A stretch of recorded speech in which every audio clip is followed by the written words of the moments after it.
The Green Bay Packers are stepping into a fierce battle in the NFC North, where every matchup is a test of skill, strategy, and sheer determination.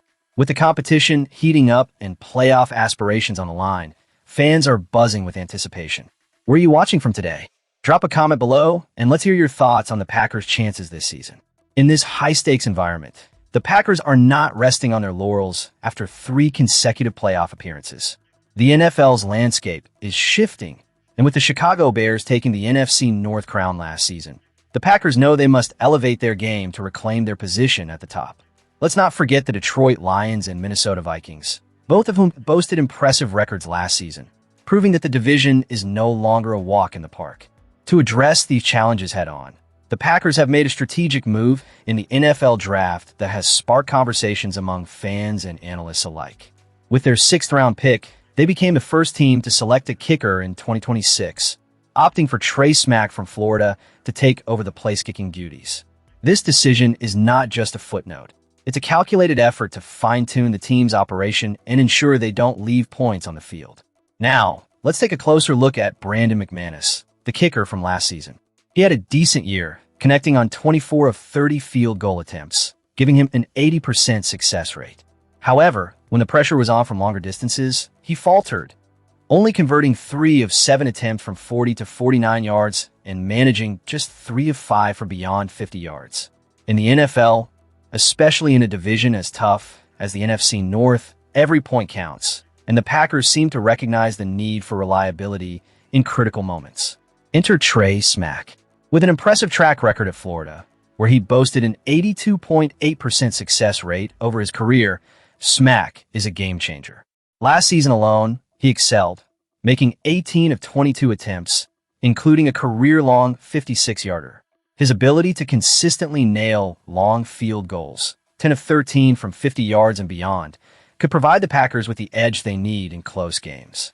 In a division where every matchup can swing on a single kick, this could be the kind of strategic enhancement that makes a difference. As fans, we must analyze this move critically. While some may view it as simply a fine-tuning, others see it as a clear indication that the Packers are serious about competing at the highest level. It's a statement that they are ready to adapt and improve, recognizing that they must stay ahead of their competition as they strive for postseason success. This draft decision certainly raises eyebrows and stirs excitement among the fan base. Will Smack live up to the expectations? Can he handle the pressure of playing in Lambeau Field, where every kick is scrutinized? For Green Bay, this is more than just a selection. It's a pivotal moment that could define their season. Now, as we transition to the next piece of news, keep your eyes peeled and your comments flowing. The Packers are in a season of transformation and strategic depth, and there's much more on the horizon that could impact their journey. Let's see what's coming next as we delve deeper into the state of the Packers and the challenges that lie ahead. As we dive deeper into the Green Bay Packers draft strategy, one thing is clear. Their approach this year has left fans buzzing with anticipation. With 6 total picks, including 2 cornerbacks, the urgency displayed by General Manager Brian Gutekunst to bolster the roster is commendable. This isn't just a draft. It's a calculated attempt to reshape the team's future as real contenders by 2026. Now, I want to hear from you. Where are you watching from today, and what are your thoughts on the Packers draft moves? Let's break down the selections that were made and what they mean for the Packers moving forward. The biggest need on the roster was undoubtedly cornerback, and the Packers addressed that head-on by selecting Brandon Cisse, who was regarded as the 45th player on the consensus big board. This pick not only filled a critical gap, but also provided tremendous value in the draft process. Sure, some fans might have preferred a trade down given the players still available, but the urgency to secure a top cornerback in this draft class is hard to fault. This wasn't a year for complaints. Gutekunst executed a clean draft that addressed the team's immediate needs. A grade of B+ feels fair here, considering the overall strategy and execution. Now, let's talk about McClellan. While some may view this pick as a reach, ranked 233rd on the consensus board, let's take a moment to analyze the context.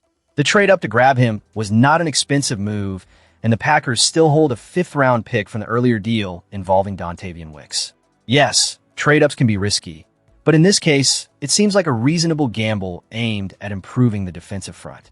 While it's not the most sound process, it's a calculated risk and deserves a B grade for its potential upside. Moving on to Dennis Sutton, this was a standout pick. With an impressive 9.96 RAS, ranking 9th all-time among defensive ends, he's an exceptional athlete who perfectly fits the Packers' style of play. Ranked 73rd on the big board, this selection embodies the essence of maximizing draft value while addressing needs. The Packers' ability to snag a high-caliber player from a premium position despite not having a first-round pick is commendable, earning a well-deserved A grade. The offensive line also saw some attention with the selection of a versatile interior lineman. While there were other options like Brian Parker II still on the board, the choice to go with Burton indicates a focus on immediate contribution. He moves well and possesses polished techniques, which means he could step in sooner rather than later. A solid pick, deserving of AB- grade for addressing a key need. Then we have Jackson, who might not scream high upside, but he does enhance the depth in the cornerback room and brings special teams ability. At the 6th round, this is about managing expectations, and if he can fulfill that role, we could call this pick a success, meriting a grade of B. Lastly, we need to discuss the kicker situation. Let's be frank, drafting a kicker typically isn't seen as smart business, and the decision to trade up with 2 7th-round picks to take one raises eyebrows. While we can only hope for positive outcomes from what many perceive as a flawed process, the reality is that this move deserves a D grade. It simply doesn't align with the overall strategic direction that the Packers need to embrace. As we analyze these picks and their implications for the team's future, it's clear that while there are points of criticism, the overall draft process this year reflects a genuine effort to build a competitive roster. The Packers are clearly in a phase of transformation, and it will be fascinating to see how these players contribute as the team gears up for what they hope will be a strong showing in the coming years.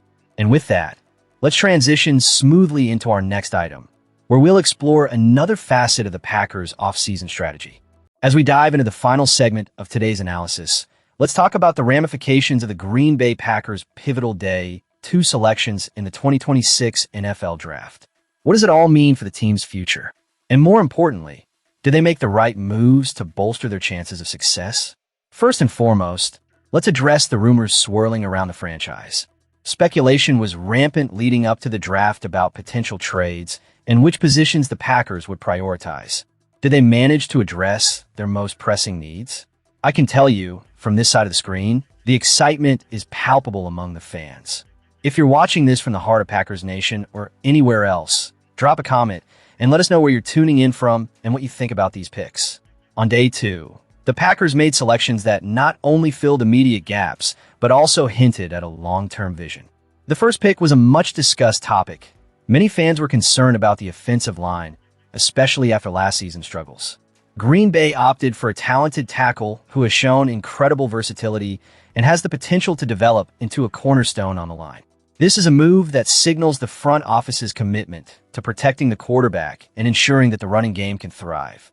Then there was the decision to bring in a highly rated wide receiver.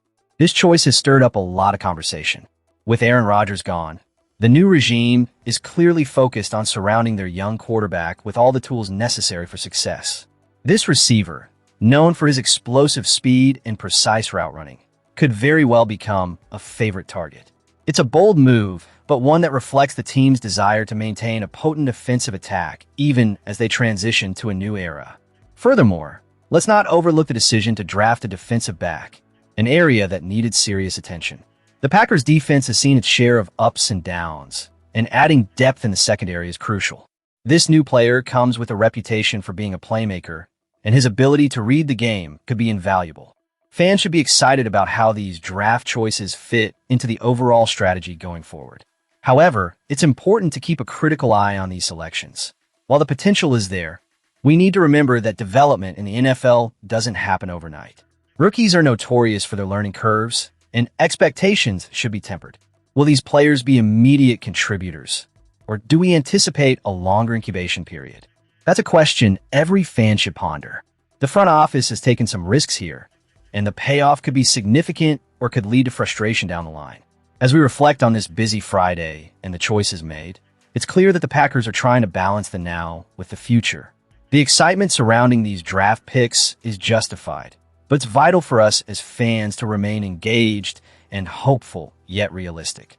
The road ahead is filled with uncertainty, but if these young men can rise to the challenge, we may find ourselves back in contention sooner than we think. So, what's the final verdict? Did the Packers hit the mark, or are there still questions left unanswered? This is where I want to hear from you. How do you feel about these decisions? Are you optimistic about the future of our beloved team? Make sure to leave your thoughts in the comments below. As we wrap up this episode, remember to hit that subscribe button so you never miss an update on the Packers. We'll continue to break down all the latest news, offer analysis, and keep the conversation alive.